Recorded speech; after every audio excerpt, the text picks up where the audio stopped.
To set up gestures on the Realme C71, all you simply have to do is first go for the settings. From here, you will have to scroll all the way down and go for the system.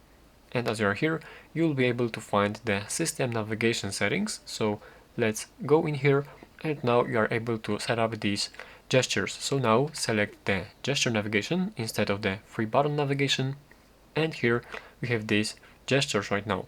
In case if you don't know, or in case if you forgot what gestures perform what action, you can actually go for this tab right here to learn gestures, and here you can find these visuals about how to do this, how to actually perform, how to navigate through your phone with these gestures enabled.